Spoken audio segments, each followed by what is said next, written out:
Hello, everyone. Welcome to the SorareData Strategy Show.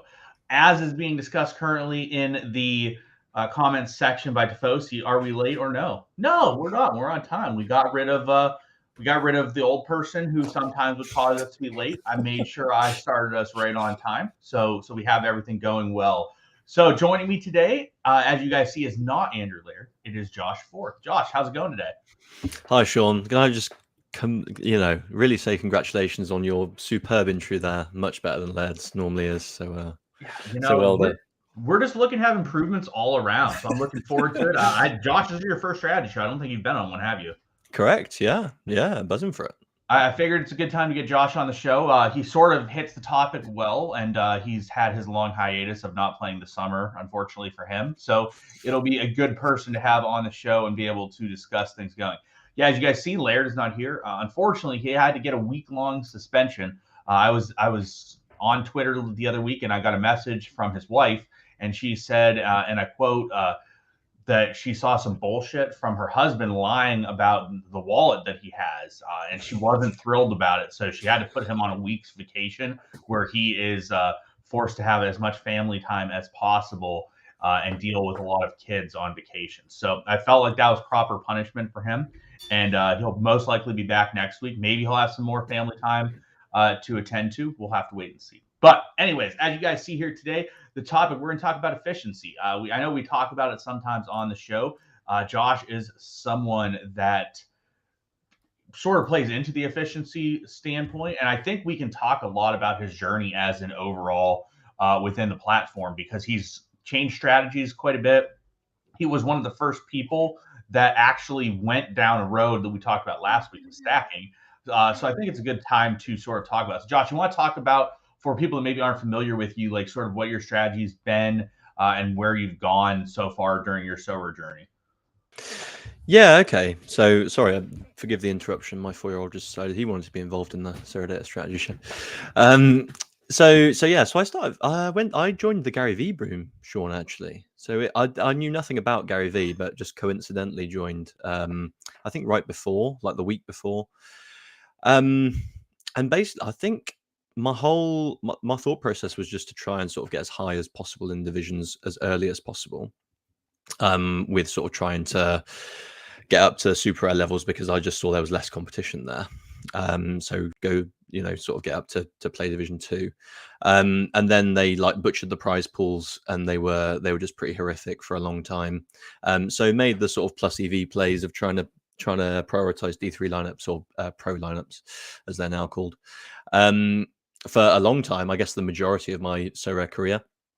And then just this last summer, I basically flipped again back to my original plan of just trying to play as high level as possible, just because I feel like especially rare competitions now are just becoming severely diluted in rewards. And then on the opposite ends, the scores you need to win the top rewards in those divisions are just becoming increasingly high, basically. So yeah, that's basically, I guess that's a very short summary, but that's essentially my thought process since I've started playing Sorare, was basically, try and get to the top as fast as possible, then consolidate for a little bit and play within my means in those pro tournaments and those rare tournaments to try and pick up the nice value wins, and then again sort of come into this summer flipping back to trying to get higher up the ladder. And I think the sort of one of the main thought processes behind that is actually the value of cash on offer in the SR tournaments now for the podium prizes, and especially in All-Star, when you've got those cash prizes going down to sort of double-digit places some weeks. I think that's really appealing. So that's sort of where I've been trying to target for this year going forward. Yeah, it's something. So like when you started, eventually, I know we've talked about. I looked, and our join dates are 2 days apart. You joined the 17th. Oh, really? Yeah, you joined the 17th of February of 2021. I joined the 17th or 15th of February of that year. So we're only 2 months apart or 2 days apart in terms of our sign up days. So yeah, I also joined right before Gary B. Like Gary V, you had no, like, you didn't come in because of Gary V, right? Like I didn't, I No, had never heard of Gary V until no, me neither. the Yeah. boom started. So, yeah. So I think one thing that we talked about last week is our topic was stacking and going team by team stacking and how people possibly overstack now comparatively to where they were. But you were one of the first people to stack, and you came on and you focused primarily on an Ajax stack the first year. And that first year that we were on the platform, the Ajax stack was very, very good to say the least. So how have you sort of gone with that and then sort of integrated and changed your strategy as you've gone? Yeah, so I think that just worked really nicely when when they were just absolutely crushing that first when Ten Hag was still in charge. I think it was majority of actually I just played rare in rare, to be honest. And that probably wasn't a very good move for me at the time. I probably should have played stretched a bit further and got a couple of super rares. I think the one thing which always really hindered me with that stack was I never had Tadic. Like for some reason, I just never had Tadic, which was, looking back now, just incredibly stupid. So yeah, that was definitely a mistake. I had like all the defenders, but yeah, I didn't have a Tadic. And then yeah, I sort of tried to extend that into D3. So I got Super Air Passphere when he was in goal, as you well know. And I had a Super Air Divine Wrench, and then so again, I just basically ran that Ajax stack into D3. And yeah, I suppose I was one of the first people to coin it more. I remember listening to you, especially, and I can't think who else, probably Laird as well, maybe, just on like the benefits of stacking. I think I did it like initially just because it was easy. Like I was quite a casual player when I first started, and I could just sort of look and just follow one team, and that was just the main part for me, is just like the ease of it, the convenience. Yeah. Especially when we had the old early lock, like, well, we got it now, it was just like, oh, try and figure out the Ajax lineup as soon as possible, and then just stick all of them in one team, and boom, they were playing Willem 2 at home, so it was Yep. that would always work, right? It makes it a lot more simple when you have those type of matchups coming. Yeah, exactly. And then I think how that sort of evolved is I then really liked playing like half stacks. I think my first Challenger D3 win was with like a half Rapid Vienna, half Spartak Moscow stack. So like I played like the Spartak defense and the Rapid forwards, and I think that on the big weekend game weeks was something that then I just sort of moved to with like key D3 lineups pretty early on, to be honest. Again, I remember you speaking about the benefits of correlating goalkeeper and defender, and when I heard that, I was like, yeah, actually that makes loads of sense. And then I just started to try and do that with all as many of my lineups going forward as possible. I think now I've moved up levels to basically predominantly SR super rare levels. I think having a full team stack sort of almost comes full circle and does make slightly more sense now. I think the issue is if you have it at rare level, you're just going to get beaten by so many lineups that aren't stacking, because they just get 5 players that smash.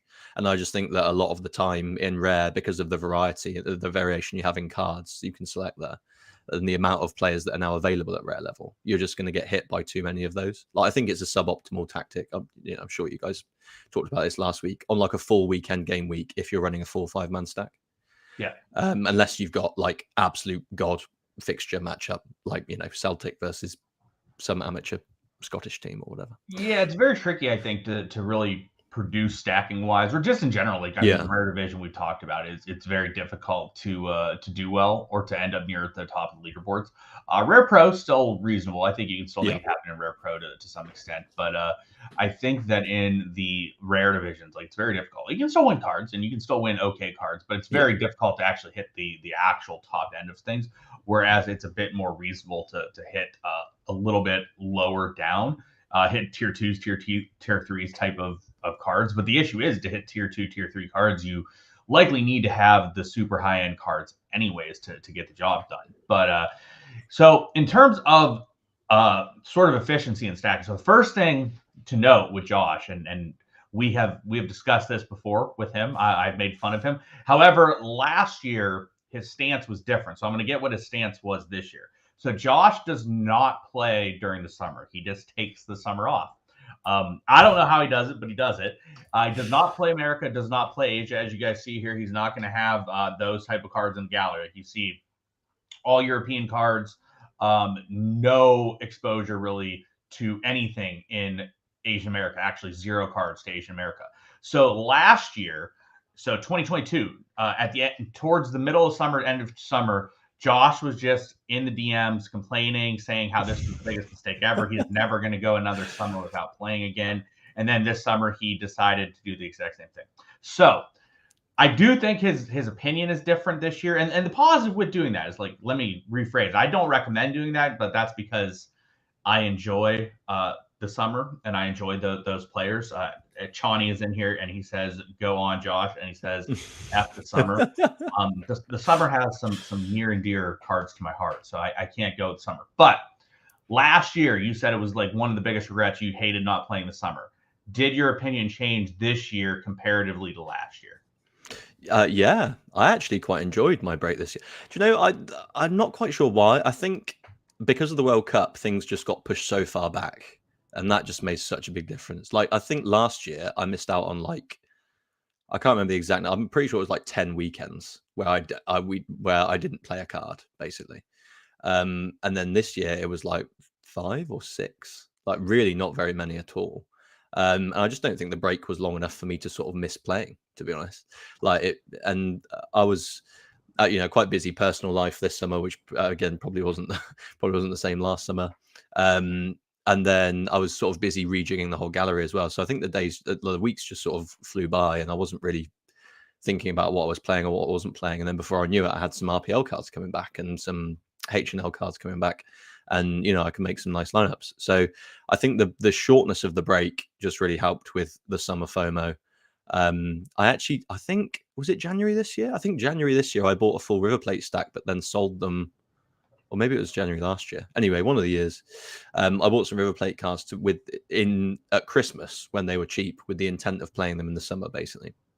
It must have been last year, actually. You couldn't have had it for long because I didn't even know you had it, so it had to be very short. I think this was quite a long time ago. Actually, must have been the year before. This year, I did actually intend to play some of this year with challenger cards. So we have the Editor Siren on now, obviously. So I bought, I had like Martin Lintz Super Rares. I did actually have the Simon Duclerod Unique, and was like gearing up to play Super Rare throughout the summer in Challenger, but I basically took a view that it just wasn't going to be worth it at all. Like, the size of the prize pool for those Editor Siren any game weeks with Rosenberg, the only team that were licensed, was just not going to be worthwhile putting assets towards. And also it was like 4 weeks in a row, I think. It was where they were the only teams with games. So it was like 4 weeks, which I could have capitalized by having an Editor Siren lineup. But then for the rest of the year, they're not really going to be in my teams because they're just not good enough. So yeah, I sold them. I managed to get a crazy Rare X multiplier on the Duclerod Unique, basically selling into that FOMO of, Editor Siren's the only team on, which was quite good. But I think I still made a loss on what I paid for him, just because of the market dynamics at the time. But yeah, so yeah, to answer your question, yes, my opinion did change, and I think it was just because I didn't get time to miss it as much as I did last year, really.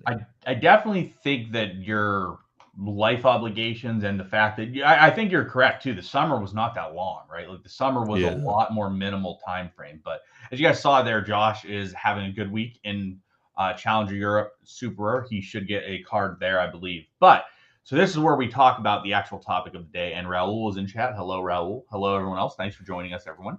If you guys have not already, please like and subscribe to the video. I know it makes Laird feel good. And sometimes you have to make Laird feel good because he's a little older. You need to give him some happiness at times, So I've always been a big believer in a large gallery. I think that having a large gallery is beneficial. I'm not saying it's the only way to do things. I think there are lots of ways to construct a gallery. I think the efficiency process can work a lot as well. But one of the biggest issues that I see with a consistency approach, and I think you are a good indicator of the consistency approach and sort of like where the negatives are with it, is that when you try to be efficient, there are two options, right? I have a big gallery. So if we look through my lineups and we look at, let's see, this weekend, this game week, right? I'm always going to have guys to play. And I'm typically going to have good lineups where people can go into stuff and play that maybe other people don't have per se. So I've obviously hidden lineups, but like I have Jonathan Harris was in the second division of Belgium, had no value. Naoki Yamada is terrible. Like he's an awful card. But they provide value to me because I'm able to use them in certain situations. This week being one. I'm probably gonna get third, I think, because I should get additional points for Ki-Sung Young when it goes in, and I would imagine that it's at least enough to give me a hold on third. But it's just situations like this lineup, for example, is a pure throwaway as of now that could turn into a podium situation where I have Koki Tachi. I barely use this card, if ever. But this game week, I didn't have tons of cards, and he fit well within the cap threshold. Obviously, the cap threshold has made having a bigger gallery more important. And then this lineup, like this was a pure throwaway. I think I'm going to get burned here because Earl Edwards is not going to start. So this is kind of painful looking at this lineup and how good it is, knowing that this is just going to die. So that's not great. But so there's different situations where I find having bigger galleries are helpful and have the ability to sort of increase your rewards. A lot of that comes in the midweek. So if I look in the midweek here for last midweek, like having these guys, some of these players, like obviously these guys are more key players because they're on gank, but like if you look through some of these lineups, like they're just guys that I sort of have in my gallery that maybe I don't play all the time. But this lineup, good example, like I want a Rougeau. Like I probably will not use this card very frequently all season, but I'm able to use it here, bring in a tier 2 reward. That's pretty viable. So the thing that I want to talk about is I think that the big galleries has issues. Obviously, like I have loads of cards every weekend that I just don't play. Some of which being good cards. Like you look on a weekend, I have cards that are like high-end cards that don't get used. They're just guys that just don't get in the lineups. And then also Matt Schlow says that he doesn't think the GOAT, Carlos Gil, is going to play. So that lineup was a throwaway lineup where I'm just like, if Gil plays, the lineups are at least maybe serviceable. And then everyone popped off. Whereas like Tachi had his best game of the year. Park Young his first of like his career. And then the other guys did all right too. So for me, that's why I like to keep it big. However, I understand the efficiency of things. So for you, Josh, one thing that I noticed with you, and we can talk about it from this midweek because I think it's a good midweek discussion point. You do not have tons of depth. You have a very efficient, streamlined gallery. A lot of that gallery is surrounded around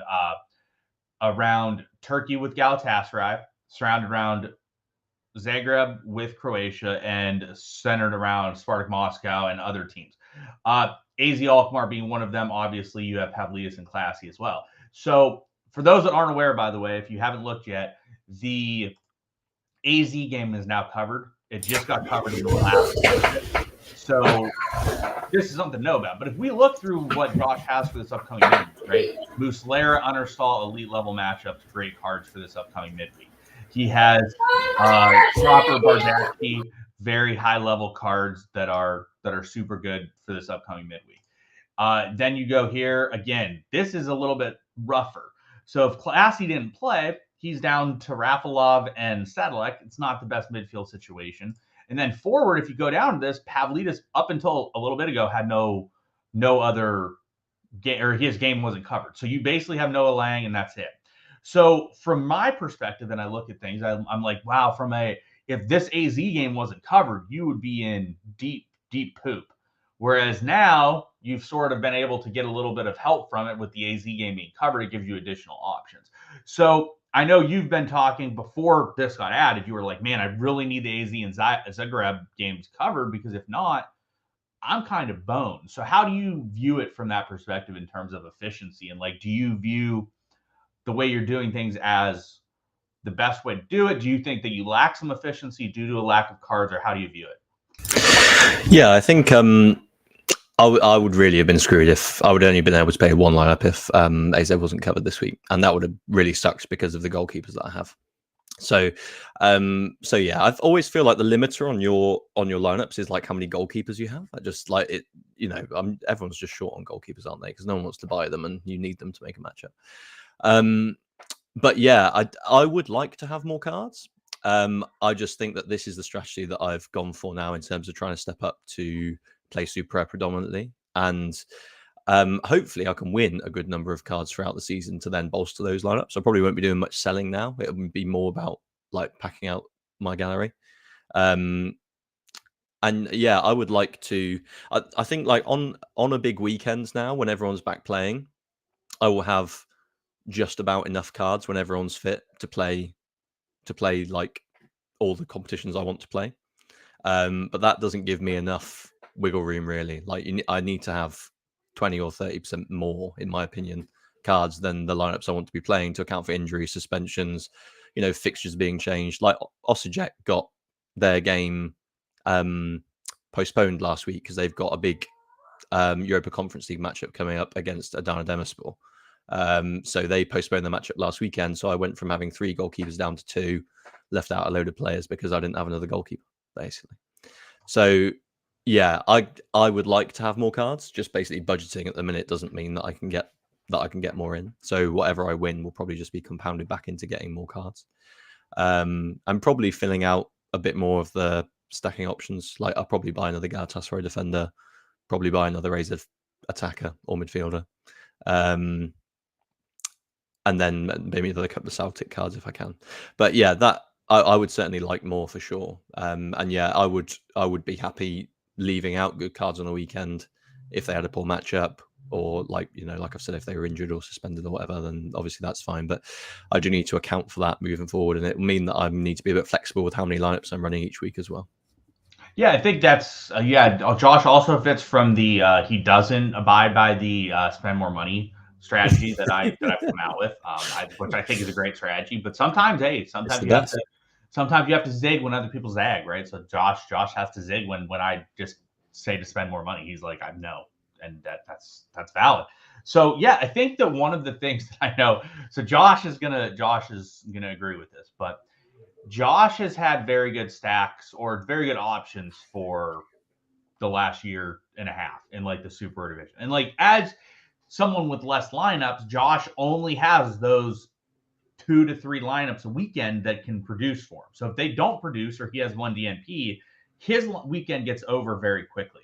So one of my favorite Josh Forth comments is this dude would have an elite level lineup, just a great lineup every single game week. And he missed and got the wrong super rare for like literally 20 straight game weeks from Zenit last year. He had a Mostovoy, which he still has. And I told him yesterday he pulled his hammy. So Josh, and I'm sure enjoyed that message. Yeah, great. But he had Mostovoy and Karavayev, and every single game week he got it wrong, and he would pick the one that didn't start or that sucked. And I told him last year, I'm like, look, I get that you have these guys and that they are on a great team. Like if you look at Mostovoy, like he has some good matchups, right? But like he was playing this with like the best cards, period, that he could run. And I'm like, I feel like you'd be in a lot better situation if you had a card that was better and like more stable instead of like literally like it did not matter what Josh did, he got it wrong.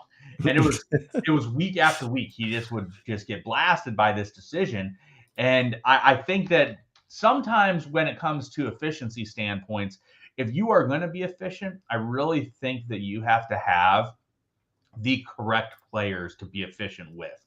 Do you sort of agree with that thought process that like if you're going to go efficiency route, you have to be efficient. You can't have these guys that don't really work from an efficiency standpoint and let you just leave you left off or are DNP risk. So do you sort of agree with that thought process, and does that make sense? Yeah, definitely. Yeah, it was Mostovoy and Kazayev last year. To be honest, I probably should have just played Kazayev every week, but I kept trying to guess what lineup Semak would play, and it never really worked out very well. But yeah, no, I definitely agree. I think you've got to. I think now I'm only going to have like 3, 4, 5 lineups a week. Picking a DMP risk now, which just downs like 4 other high value cards. It was just really silly. So one thing that from streamlining my gallery a bit more, I've tried to pick players that are less DMP risky. Whether that's just like they're semi-rotated, and people will probably laugh at me now because obviously I have quite a lot of Dynamo Zagreb players and they're being rotated all over the place now. But that Igor Bishkan didn't rotate anyone when he took over last year for like 15 straight games. He just played the exact same starting 11 unless somebody was suspended or injured. So I sort of thought he'd do that again, but he hasn't, and he's rotated everything with the Champions League qualifiers, which is a bit of a shame. But then, again, that if you looked at my challenge lineup this week, I knew Josip Misic was going to play. Marko Bulat's injured. They don't really have another 6, basically. So he was going to play. And then I didn't pick any other Dynamo Zagreb players, despite them having Gorica at home, which is one of the best matchups they could probably get. And I just lobbed them all in cap 270, just with like if they all play and they do really well, then great. So yeah, I think that is certainly something that I am taking more seriously this year for sure. Yeah, it's definitely an important thing to factor in, because like you said, like here's the thing. And this goes for me too. I obviously have a bigger gallery. I have more lineups than maybe I'll prioritize than what Josh will do. But like Josh, if he's out there trying to run 4 or 5 lineups on a weekend, if you can pinpoint the guys that are good plays, are certain they're going to start, or you're certain their situation. Like I've also, something that I think is underrated is if you have guys that rotate, it's not a big deal as long as you know their rotational situation. Like if I look at forwards, and I'm just going to use his examples, but like if I look at this and I'm like, Noah Lang plays half the games, and you just know Noah Lang's going to play half the games, but you know exactly what half of those games Noah Lang is going to play, that's incredibly valuable. That is something that can be incredibly important player, because if you sit there and you're like, well, this guy's going to rotate, I don't know what he's going to do, that player's kind of a pain in the ass every game. Whereas if you're like, this guy's out, okay, cool, I won't play him. Or this guy's definitely starting, you can be like, cool, I'm going to play him. So like that type of player has a lot of value in the situation if you know what's going to happen with them, comparatively to not know what's going to happen with them. And like as you see here, most of the guys that Josh is playing are every game starters, right? Like Bongona is a little bit different because obviously he's just coming to Spartak. But like if you look at some of these other guys, like Bergstaller started every game where he wasn't suspended. Smolov started the last like 10 where he wasn't suspended. Zuba starts every game where he's not out, which I'm assuming was a known situation. Yeah, he was injured, yeah. Yeah, it was at the end of the season, so it's probably a known situation.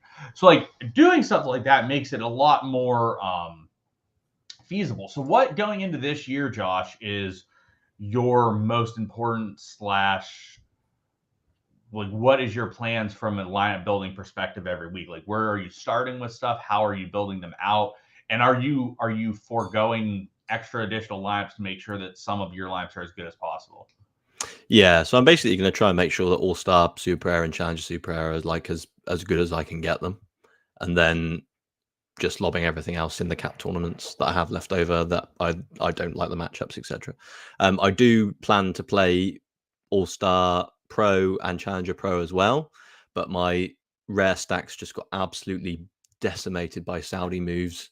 And yeah, so for instance, my Celtic stack, the one I had for Pro, was going to be Joe Hart, Carl Starfelt, Cameron Carter-Vickers, Alan McGregor, and Jota. And Starfelt's gone to Celta Vigo, and Jota's gone to Saudi. Yep. So that's that dead. And then my other one was going to be all the Zenit outfielders.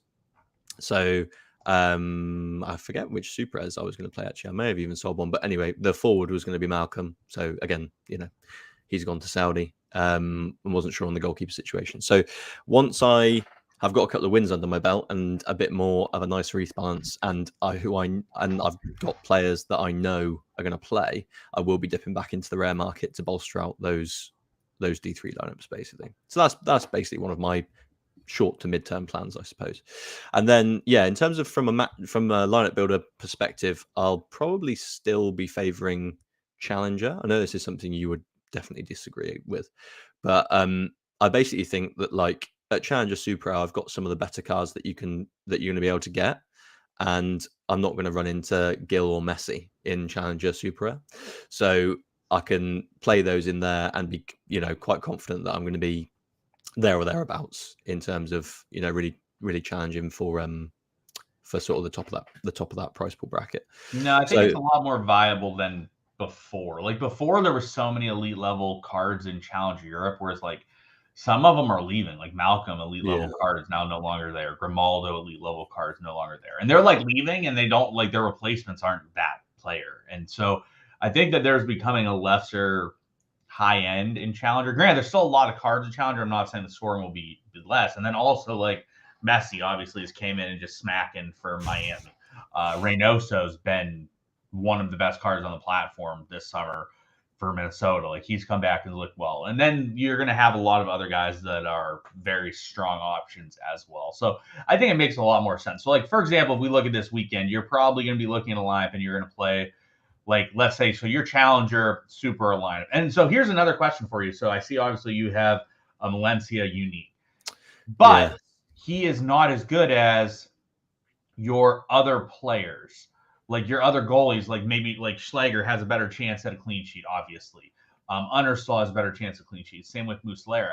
So how do you look at Valencia and put him in the lineup? Or do you just sort of say, like, I'm not going to run him in the top lineup, but I'll run him in gas because I'll still make a good lineup there, but I can use him there instead? Is that sort of where you're going with? Because one of the issues with efficiency versus non-efficiency is if you're efficient, you struggle for cap modes. And cap 240, cap 270 make it difficult. Like if you're playing Schlager or Understall in a cap mode, it's tricky because all of a sudden you're looking at you. Let's say you pop in Schlager, then you go down here to the defenders. Well, none of these guys you really want to play. So all of a sudden you're back up here, you're playing Robin Proper, and then you're sitting here in midfield, and it's like, all right, you don't have a good mid either. You're like, all right, Saddle, you have no points left. You're sitting here, and you have very few points by the time you get to this position because you look at it, this is like 160 for three guys or 166. There's not much left, and like you look, like you just don't have it. Like you have Pavlius and who's a good play, but like it's hard for you with an efficient gallery to get cap modes correct. Do you agree with that?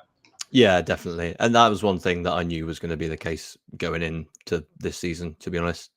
I think it is going to be a struggle. And that's, part of the reason why a lot of these tier 3, 4, and 5 super res that I'm going to win, I'll probably just keep. And then if I need a low cap player, at least I've got one and then can make a lineup.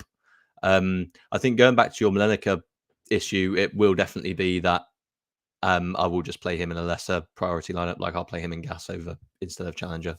And I think that actually works quite well because if he doesn't do very well, then it's a less priority lineup than the one I want to go for. So that's okay. And he still has the 45% bonus or whatever it is. So even if he scores like 40 or something, it maybe doesn't absolutely kill it. And I can pull like a tier 3 or 4 or whatever out of that. If he somehow has like an absolute worldie and scores 100, then, or like 80 or whatever, or even 70 or whatever, then I'm actually in a really nice position in gas there because I get obviously the unique bonus, and if I can still make a semi-decent lineup with him around, then that could actually put me in a nice position. But I'm almost like too strong at goalkeeper when it comes to like playing cap modes and stuff. Yeah. Like I need more goalkeepers like Adam Stexgal. Yeah. Who like is, obviously has scored like a combined 50 points the last 2 matchups, but one of those was against Salzburg.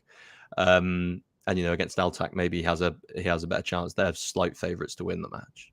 No, I mean I tend to agree because like if you look at it, right, like Challenger and Gas are like the 2 you're playing. So that means every week one, if you don't play Valencia in that, you're not leave a U on the table. Yeah, you're leaving the U on the table, which is just not great.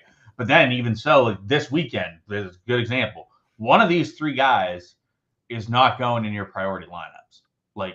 And it's just going to be kind of a wasted card. So yeah, I definitely think you could get away with maybe selling one of these guys and moving into some more mid-range guys. But I think you're right also though. Like you're going to win guys like lower end guys. And that's when you win lower end guys and you can have guys like, I don't know, this Valky guy. if you win guys like him, granted, obviously he's been really good to start the season. I'm assuming he took a move. Did he move to like Copenhagen or something? No, so he's actually been at where is I can't even remember where he is. He's at some Swiss team. He's been there for a while. St. Gallen. St. Gallen, that's the one. He's been there for a while, but for somehow last 2 games he's just absolutely popped.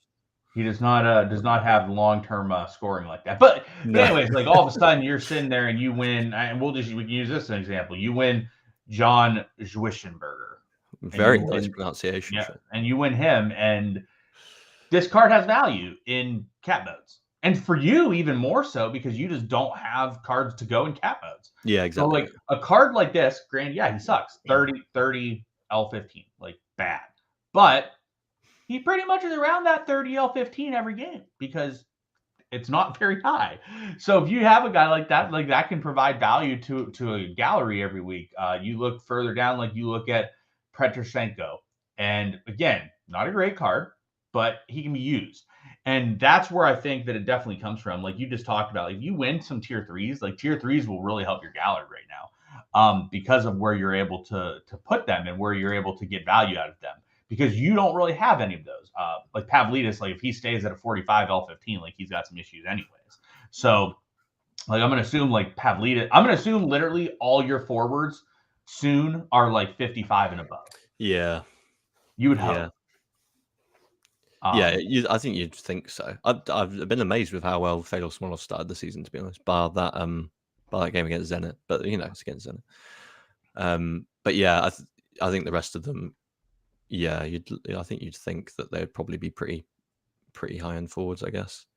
I was actually just looking at when you've been doing this, and I didn't realize that Zagreb don't play this weekend. I presume because of their Champions League qualifier. So that really does me for mid because I have 2 Josip Misic and 1 Ljubicic. So yeah, I didn't realize how short I was for mid this weekend. Yeah, like if we go to the following weekend, the following weekend, right? Like you get a Petrovic in, you get a exactly. In, you get a Marami in. Like granted, some of these guys might not play, but like you get some of these guys. But like to me, your most important card right now is Misic. Like and I think I'm almost overexposed. Like I could probably do with getting rid of one. Yeah, I think you getting rid of a Misic and getting into someone else definitely makes sense because obviously this goes to the discussion and we're talking about like this upcoming weekend because you are efficient. You are really boned this weekend because Misic doesn't play. And that's where you run into efficiency problems and situations where if you are too efficient and you just have guys like all of a sudden, like you realistically, like we look at this, right? You do not want to play Petrosenko in a good lineup. You just don't.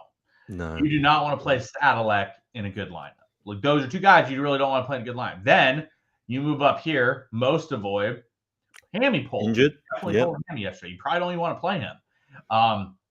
So you're down to 2 mids all of a sudden. And neither of which is great. Like Classy is okay. And he's solid for a D2, but he's not like really a guy you're like, yeah, Jordy Classy's going to rip. You're like, yeah, Jordy Classy's going to be in my lineup and he's going to play. That's sort of like what your thoughts are with Classy. But so like, you not having Mystic this weekend is really detrimental.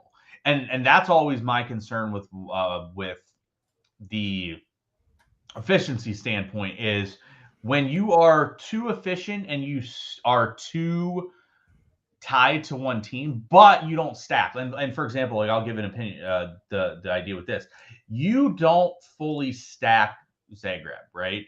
Or any of these teams. You don't have any full stacks anymore because you talked about it. Like you are doing more like partial stacking for teams. But so what happens though is that if you lose one of those teams for a weekend and you don't have them for a weekend, really detrimental to a gallery. Like if they don't play, you lose Big Lubes, you lose Misic, you lose Petkovic. You lose these cards that are very important to you on a week-to-week basis. And that's something that always concerns me when looking at the efficiency standpoint. So have you looked at more so, do you try to keep things tied in with the leagues so that you tie leagues together, or do you sort of do things differently in terms of trying to make sure that your players line up well together? Yeah, I think I do the league thing, I think. And just a couple of things, like the thing you mentioned about you know, not having the Zagreb players available, it's the secondary detriment to that as well. It's like the other cards that I'm potentially killing. So like this weekend, by not having the Zagreb players, I have to play Muslera and Bardacci with worse players. Do you see what I mean? Which then like caps their upside on what sort of prizes they can win me as well. So yeah, I think that's definitely something that I am trying to factor in. And yeah, I think I've had like in my mind's eye, like I've got like the full Eredivisie. If the Eredivisie is the only Challenger League that is playing in a game week, I still have a team. I can play Unstall, Proper, Classy, Pavlidis, and Wrench, for instance, right? Yeah. And then the same with Croatia. If Croatia's they're maybe not for very long if Bruno Pekovic decides to go to Turkey, Sure. but Croatia again, you know, I can play the Dynamo Zagreb players and then Malenica in goal. So yeah, I'm definitely trying to target those leagues, and then just, you know, always just make sure that I have like that's a reasonably nice lineup there. If that's only a Eredivisie only game week, or there's only a couple of leagues on that game week in the short weeks, that could still do pretty well. So yeah, I'm you know, still trying to make sure that I can get full lineups out. To me, there's nothing more annoying on Sorare than like looking at a game week and then being like, oh, I need to go and buy a forward, or I need to go and buy a goalkeeper because I can't get the rest of these players in the lineup. Yeah, well, the only thing more annoying in that situation is what you just talked about. Like, if you're sitting there and you look and you're like, I have these 3 elite level cards and I cannot play them because I don't have a defender. That sucks. Yeah. Like, it really is just like all of a sudden, like, let's just pretend, let's remove Classy from this line. Pretend you don't have Classy, or pretend Classy gets injured and you don't have Satellite. And you're looking at this. You have 20 at home against Zwol. You have Noah Lang against Vitesse, and you have Pavlidis versus Walwick. And you're just sitting there and you're like, well, I literally can't even make a line because I don't have a midfielder. And you're just like, shit, this is not going to cut it. So, and then you go and look. To be fair, and this is what I like the efficiency standpoint, if you have flexibility. If you can look at this and you can be like, okay, like pretend these guys didn't exist, right? Like, let's pretend you don't have Jordy Classy and Sadalek in your gallery. And Classy's cheap, right? Like, if we look at Classy, like, you can realistically get his super cheap. So, like, let's say I'm looking at this lineup, and I'm just like, damn, this lineup's really good, but I don't have a mid. But I really could like add a little piece that could like help me going forward of a card that I play. And we already established, like, you probably, I would say, based on how your gallery is right now, you probably play Classy every week in the lineup, right? Somewhere. Yeah, somewhere. Yeah, definitely somewhere. I mean, his L15 is really bad for cap. It's terrible for cap. And this isn't a guy you're expecting to put up hundreds and 88s. You're expecting him to put up like 60. Yeah, exactly. But to be honest, he's quite consistent at hitting like 60-ish. Yeah. But yeah, those 100 and that 88, which are still in his L15, yeah, like those are the 2 highest scores he's had since game week 273. Yeah. So yeah, like, you know, they're pretty big outliers, I would say, and I'm not expecting that, you know. Let's say I look at that lineup and then I'm just like, I want to get a mid, and I look and I'm like, well, this Classy guy makes sense, and I pull him up and I'm like, yeah, I can probably get Classy for, let's say, 0.35 ETH. And this is a card I can use forever somewhere. Like, maybe not your best line, but it's always going to be a card. And this is my favorite way to use efficiency, right? This is still efficient to me. You're looking at it and you're just like, all right, I don't have a mid. I need a mid this week. Wow, this Classy guy, I probably will use him every week somewhere. Maybe not my best line, but I'll always be able to use him somewhere. And then I buy him, and I'm like, cool. Now I have a good lineup here. And that's a good way to fill out your gallery, in my opinion, from an efficiency standpoint, is you can look at stuff like this. And as long as you're like open to the idea that, like, I need to buy guys in the future, and you're like, I am going to have to. And you keep, and this is hard, most people I know struggle immensely with this, but you keep some ETH in the bank, and you are like, I have an ETH available. Or sorry, now cash. Now you just are like, I have some cash available. And you sit on it and you're just like, all right, I know I need depth. I know I need to fill it out, but I don't know what I want yet. This can be a great way of finding out what you want and need by doing stuff like this. Like, all of a sudden this game week comes up, you're like, I don't have mid. I need to buy one. Oh, cool. Classy 0.3 card I'll use every week. That's a good way to establish the efficiency and make it efficient, right?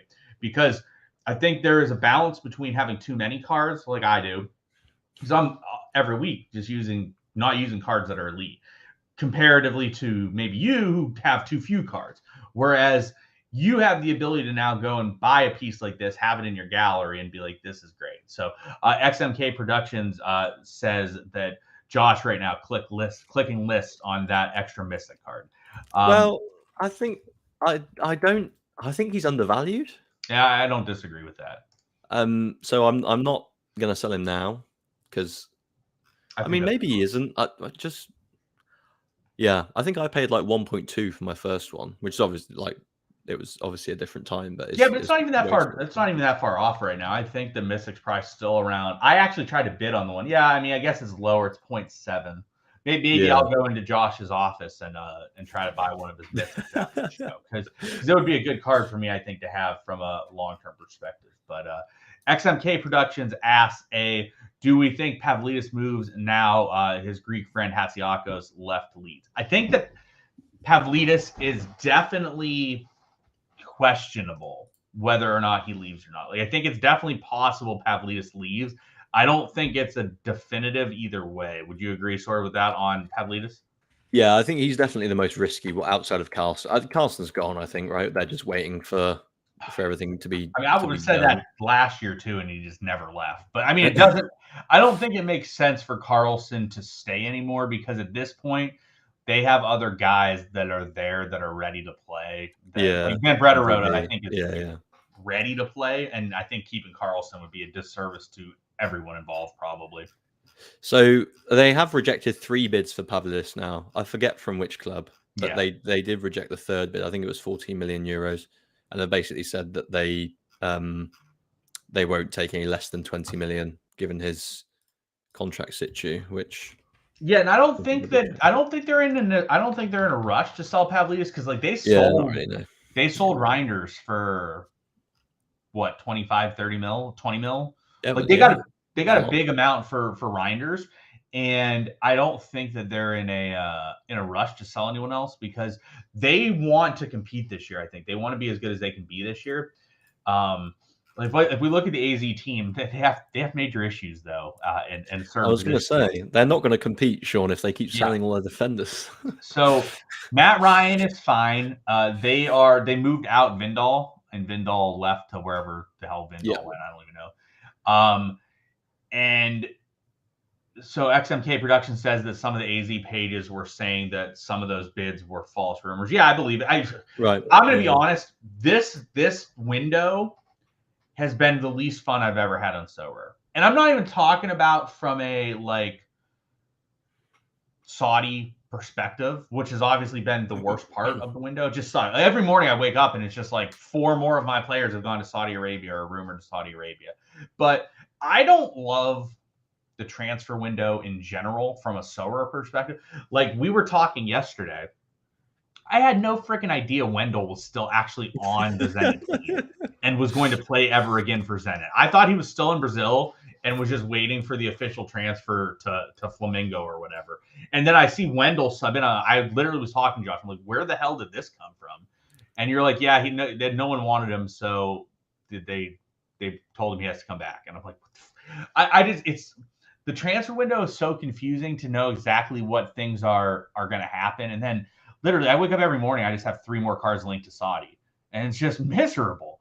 Like, I bought Ousmane Dembele last week because he was like, done, signed, he's in Paris. Yeah. So I bought it because it goes well with my plans. And then literally yesterday, I wake up and it's like Dembele rumored to freaking Al-Hilal, whatever it is, to Saudi. I'm like, what? It's just not fun. It's just like every day, but. So looking at this, like Hatsiakos, I'm surprised they sold him. I'm going to be completely honest. I'm surprised they sold him. He can play right back as well. I mean, he's just a good utility piece. Like great utility piece that they've used as that piece for years. So like pretty much, I think like Wouter Goes is injured. Yeah, I think it's a longer term knee injury. BMI, I don't even know what's going on with BMI because I was expecting him to be back and he's just not. So I don't know what's going on with him.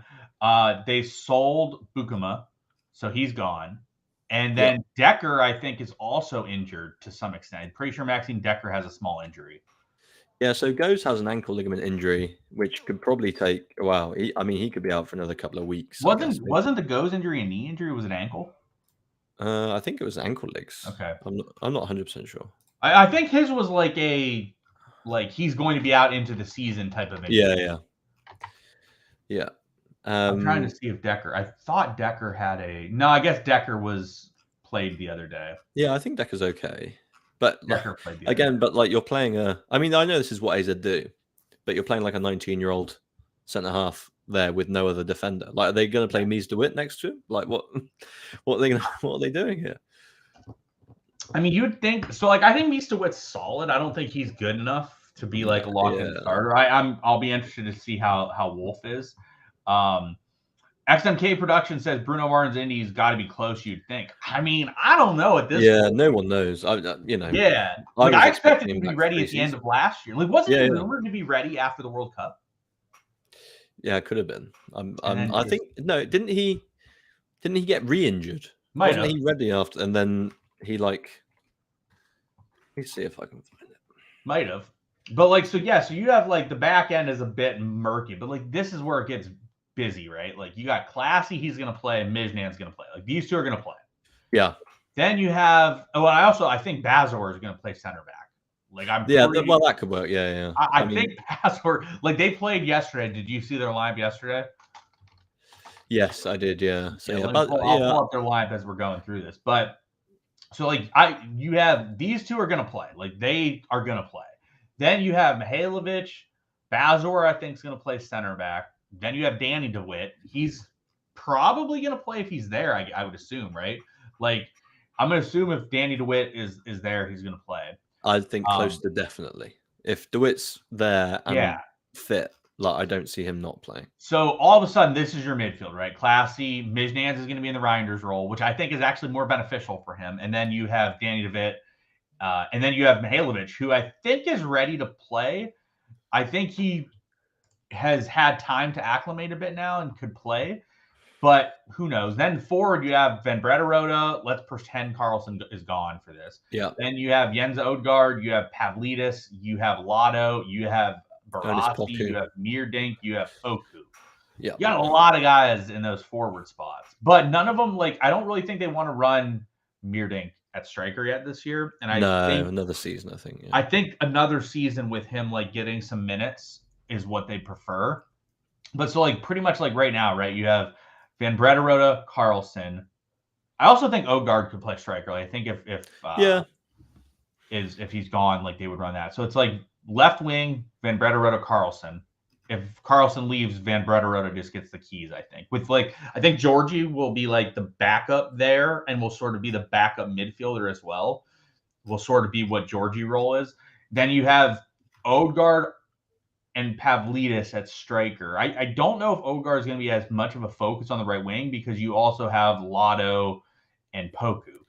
Poku's been getting loads of time preseason. Poku's been getting loads of time in the preseason, and I think they want to get him some playing time as well. So, like we're in a situation where like they are pretty stacked at forward. However, they're not that stacked at striker. Like they have a lot of wingers and strikers, and it's gonna be interesting exactly where they play Poku. Because I'm not exactly sure. But this was their starting lineup yesterday. And again, Hatzidakis hasn't left yet.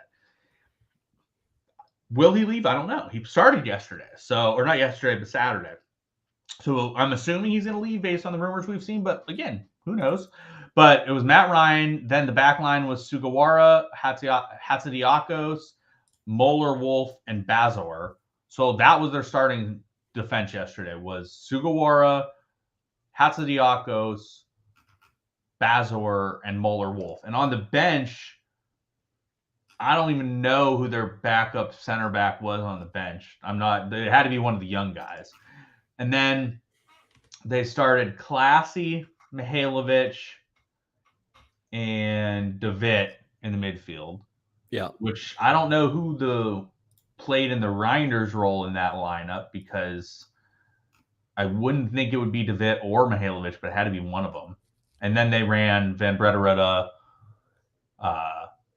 Pavlidis and Lotto. That was their lineup. But yeah, so XMK Productions says this AZ team is looking as bad as Ajax. They look very, very weak defensively. They look very, very thin. good up front. Yeah, I think they're just going to be. It's just going to be a goal fest team, right? They're just going to score lots of goals and then concede lots of goals. I don't know. Maybe I just can't see that defense working out. I think correct. Bazza probably is definitely going to play centre back, but he just doesn't work as well in a back four as he does in the back three. Yeah. Like if he when he was playing for Vitesse and he was really effective was because he was playing sweeper in a back three and could just pick the ball up and have lots of time on the ball. But he just doesn't get that in a back four. He's not big enough to do it almost. Yeah, it's one of those things. Like I feel like that's why I don't buy the Hatzadiakos leaving yet part. But I mean, it's heavily rumored. But I mean, to me, he's the most irreplaceable player on their roster right now. Like they have nothing. They have no center backs. Like it's just very, very light. So we'll see what happens with AZ as they go out here. But enough talk about AZ. Yeah, sorry guys, complete AZ tangent. But I mean, hey, you guys just got a very good insight into AZ and what the expectations are for this year. And they're on this midweek slate, so now you have to factor that in. But I'm gonna be I don't know what they're gonna run in the midweek. Like, is that lineup from the other day gonna be their likely lineup? I'm not sure. I don't know exactly who's going to be in their lineup going into this game in the midweek because there's a lot of spots that to me are very questionable spots. Like I think the people that are definitely going to start this game are Ryan, Sugawara. That's probably it. Bazawar. I mean, I guess Bazawar has to start them. Yeah, like I think MDW will play left back. I think. You don't think they're going to start Muller-Wolf? No. I think they'll play DeWitt. I think they'll go experience in. Okay, Europe. So they go Mies DeWitt. He had a nice goal the one game I watched. And then the midfield, I'm pretty certain is going to be Mijnans, Classy, probably Danny DeWitt. Like that's probably the midfield. Like those are going to be the midfield. And I'm pretty confident Pavlidis is going to start. I'm not confident whether or not it'll be Van Brederode or Carlson. I'm not confident whether it would be Poku, Lotto, or Odegaard on the right. So they're like half the lineup I'm not very, very confident in. So anyways, so I think there's a good balance in terms of efficiency. I think that some people go overboard with too many cards, myself included. I have way too many cards that week in, week out, if I sort of condensed stuff and made guys more efficient, it would be helpful.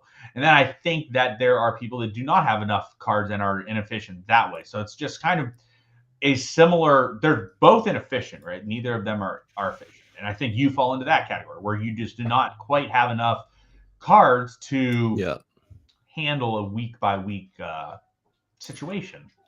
Yeah, I am really light in mid. I didn't realize quite how light I was in mid. And it's frustrating because I like to run two midfielders. I like to use a midfielder as an extra spot. So yeah, I think I probably need I don't know, maybe even three more good midfielders.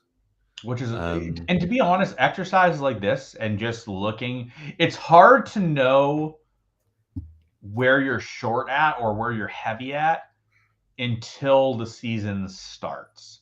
And you start building them lineups and you're like, oh, yeah, I can't play Muslera and Bardashi with anyone but this 33L15 shitter, you know? Well, or you can build beforehand, right? Like you could build these lineups beforehand, but then all of a sudden you're like, when you're sitting there, Deveev would have been in your discussions a while ago. Bungonda would have been in your discussions, but he didn't start at the beginning. So all of a sudden you're just like, well, shit, is he going to start? Continuing to look down at stuff, you're going to have other guys, I'm sure, that are like Cameron Carter-Vickers. It was very uncertain whether or not he would be ready at the start of the season. Yeah. And that's concerning. You have other guys that are going to be the same. Divine Wrench, he gets benched occasionally. I'd really like rid of that Divine Wrench. Seguin's just listed his for 0.799, which I'm not going to sell mine for that. Yeah, so, I would actually kind of like a Divine Wrench, maybe, but I don't know. That's a card that I've looked at frequently due to my position in Ajax. Here, we'll move to Ajax. What do you think the Ajax lineup is at the start of the season? Oh man, I mean, again, their defense is just. I think they've just signed the new guy, haven't they? From from Medic. somewhere in Eastern Europe. I can't remember. Medic. But apparently Medic is not going to be the starter. Yeah, I mean I mean, it would be surprising. I think they have to get Satalo. If they don't get Satalo, I think they're in really big trouble defensively this year. Yeah, I mean, at this point, I'm pretty confident they're going to get Sutalo, right? Like everything just sort of points to that, and it makes too much sense. But so, let's Ajax to start the season, okay? Goalie. I think,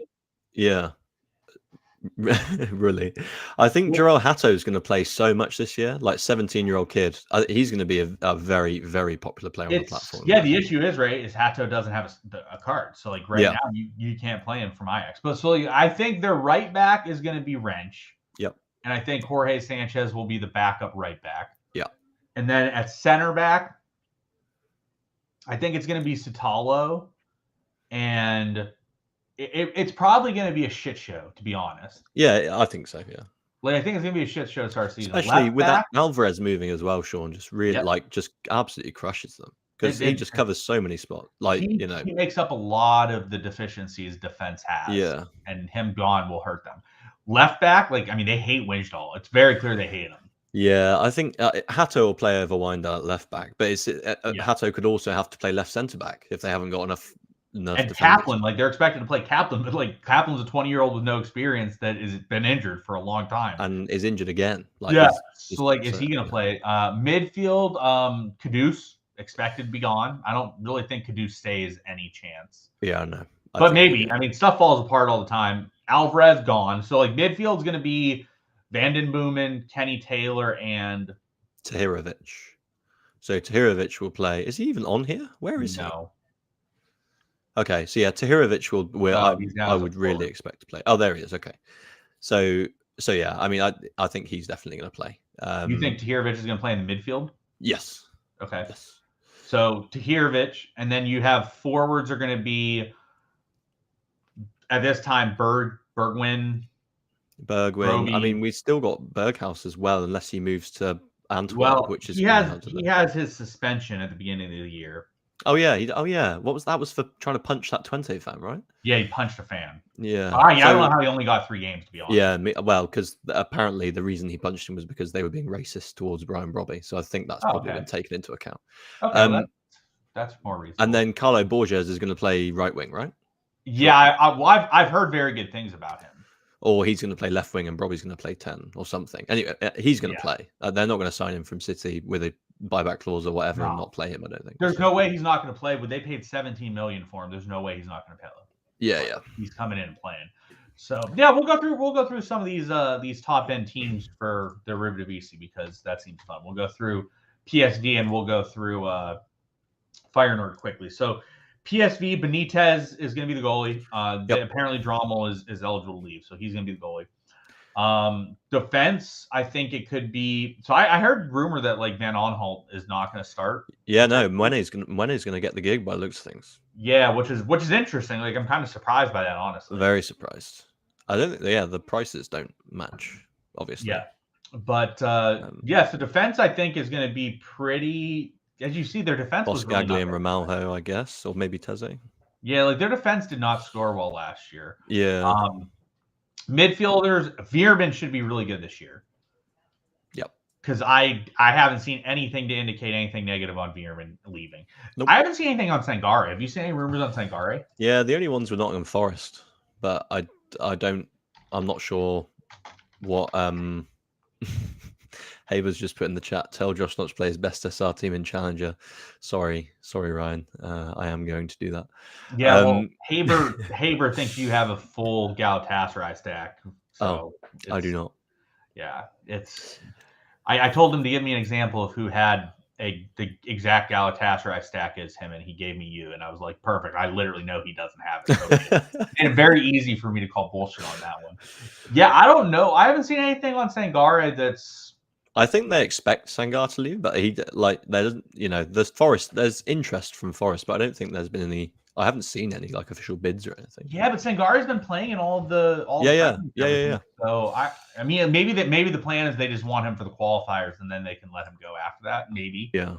And then I hate Goose Till. I think he's just trash. But so having said that, Peter Boss has said today that he hopes Sengar will stay. Like Raquel Franks just reported it an hour ago. There we go. So good shot that the midfielders like Veerman, Sangare, and then who knows. And then it's going to be Luke de Jong / Pepe. I think Pepe's going to get some game time, but I think de Jong will be the starter. Then I heard the most recent rumors that I've heard is it's going to be Lang and Bakayoko. Yes. Yeah. So I actually think Pepe will displace de Jong quite quickly. I think that's possible. I think that's definitely possible. Like in the Super Cup, he made such a good impact. Who were they rumored to? They were linked to someone to come in to play the Xavi Simons role. Who do you remember who that was? Yeah, Charles de Kessler, but he's moved to somewhere else, hasn't he? Somewhere in Spain. Chuck decided to continue burying his career and went to yeah. Chuck's not the brightest apparently. Like I don't know what you're doing. Like if you had the option to go to PSV, like it's just literally look at what happened to Xavi Simons. He went to PSV and then just gets gold move. Like you're gonna back. So I think that if I was them, what I would do is I think I'd run Noah Lang in that Xavi Simons role right now. But I don't think they're going to do that. Because, like, right now, the lineup's pretty much, like, Veerman, Sangare, one of the strikers, these two. But they're not that deep. Like, they don't have that much depth right now.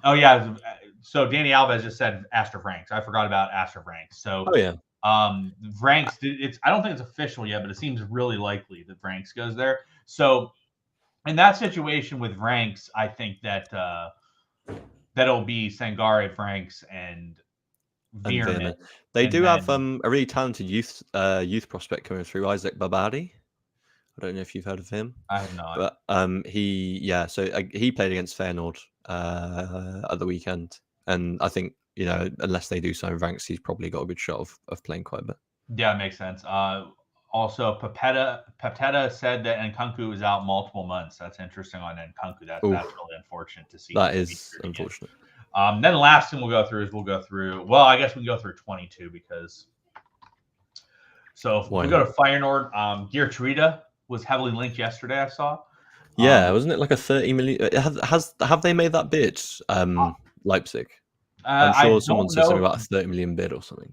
Yeah, I don't know if the bid is actually in. Also, I don't know where the hell this came from. When the hell did Lamprou sign there, and why did Lamprou sign? So Lamprou signed as backup. Do you know? I actually don't think it's a bad move from Feyenoord. I like Lamprou. I think Lamprou's better than Wellenreuther. Oh yeah, 100%. I would say close to 100%. I think the only thing people have against Lamprou is he's like 5'11", he's small. I think he's shorter. I think he's like 5'9". Yeah, well, yeah, okay. So he's good. I like Lamprou. He's good with his feet. I like. He's really, really good with his feet. Because he was one of the first like goalies that I bought, and I watched. I had a Tuba unique and a Melly super and a Lamprou super. So like the first season I was on, I watched like a shitload of Walwick. Man, was it brutal. But like he's good. Like he's just short. So but he's good with his feet, which is what you really care about. Sean, how often does Bilo get injured? Like he's got to be one of the most injury-prone goalkeepers in Europe, right? Frequently. It makes sense. Did they have Wellenreuther and Lamprou? Is Wellenreuther leaving? Yeah, I guess so. Like Wellenreuther has to be leaving, right? I think I don't think they think he's an Eredivisie level goalie. He was. I mean, there's nothing on it. I don't think, but I just don't like. There's no reason you have both of these two guys. No, yeah. No chance. But I haven't heard any rumors on Bilo recently, so I'm assuming he's staying. I'm gonna assume it's gonna be Hanko and Trauner. When Trauner's fit, he's got another knee injury. Yeah, when Trauner's fit, Nanzo has come in and said that his Lamprou unique is resurrected. To be fair, here's the thing, right? Like Wellenreuther, if you like, I have a Wellenreuther, I have his card, but like Wellenreuther last year, he played 12 games or 10 games. Well, yeah, this is what I mean. Bilo's always injured for at least a quarter of the season, right? Like Lamprou comes in, he played 11 games and he had 2 clean sheets, had another few good games, and he obviously had a low starting point. Like that could be really good for Lamprou. Like Lamprou there is solid. So yeah, looking at it, like you're gonna have Hanko, Trauner when fit. I don't know if Geert Trida is gonna leave. We'll have to see. And then you're gonna have Hartman, obviously. Yep. Pedersen right back. Probably. Yeah, Hartman's going unless Geert Trida stays and then he goes to fullback when Trauner comes back. Correct. And then Midfield, Saruki's going to start. I would imagine Weafer's going to start. I'm going to imagine. Yep. Looking down at the forward line, this is a bit full at the moment. I'm interested to see if Ueda can get some time here because Ueda had a really good season for Circle last year. Obviously, he's not going to start when he comes in. No, well, it depends if Benfica buy Jimenez, right? I think he's there, although he's just extended to 2027, so it seems very unlikely. Paxal's definitely, I think, almost definitely going to play left wing, which is another spot Ueda could have played. And then Stengs is going to play 10. Just sort of remains to be seen who's going to play right wing because they played Jahanbash against PSV, but I can't see him playing. I feel like at this stage, Jahanbash is more of a rotational piece. Yeah, you got to stick somebody out there. So I'll tell you what, here from a pricing standpoint, right? Let's look at these forwards. I'll tell you which one should not be the most expensive. Yeah. The DA merchant. I mean, Paxal, yeah. How is Paxal still under 23? Is he still got a year left? Yes, Paxal is still under 23. I have Paxal, and I'm from a Sorare perspective, you're absolutely right. It should be the other way around, or maybe even more so.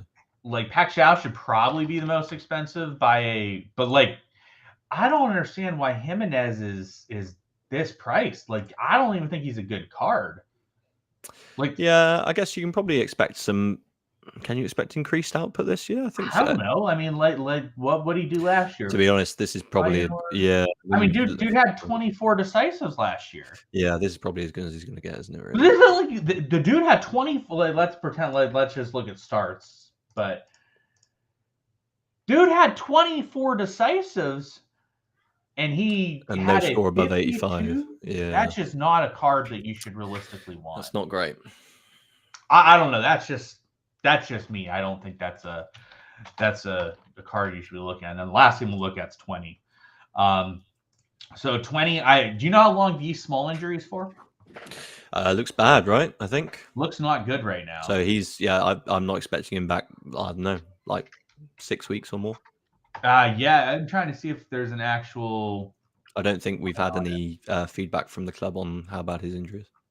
I think it's at least it's didn't look good at the time. Yeah. It's a month's injury, not a week's injury. So obviously Big Lars is going to start. Then you're going to have Brunette, Proper, Hilgers. If Hilgers stays, I haven't heard any rumors on Hilgers leaving recently. Hilgers stays. They sold Pleguizele, didn't they?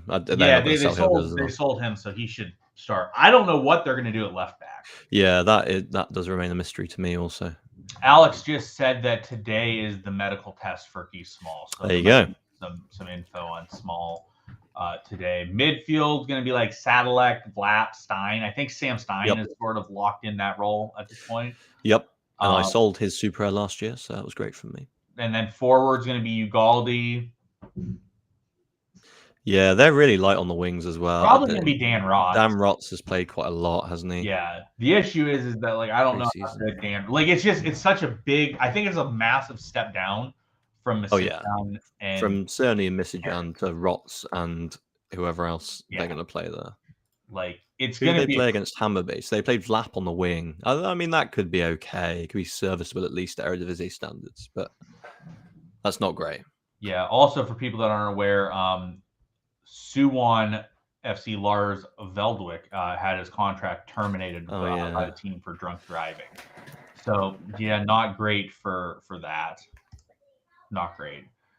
But yes, I think for me, 20 is going to maybe be okay defensively, but I do not think they're going to do very well offensively this year. I think they struggle and take a step back. Charity was obviously really good. Yeah.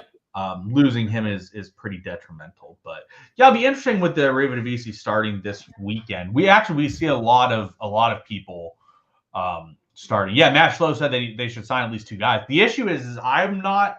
Yeah. I feel like when things fall apart or when teams weren't planning to make a buy and then something happens, Guy Small, they were either planning to make a buy to replace Guy Small, at which point they were going to use the Guy Small money to buy it, or they were not planning to lose Guy Small. So I feel like they're either going to be in a situation where they're kind of screwed because they plan to use the money for Guy Small to buy replacements, or they weren't planning to buy one, so they weren't really looking at the left back position.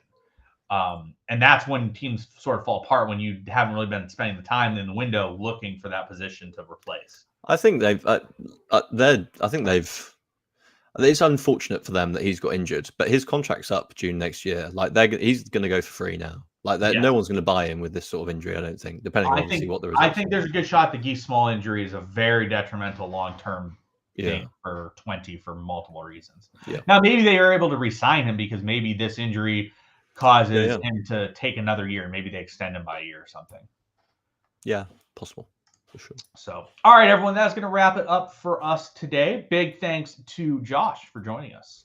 Thank you.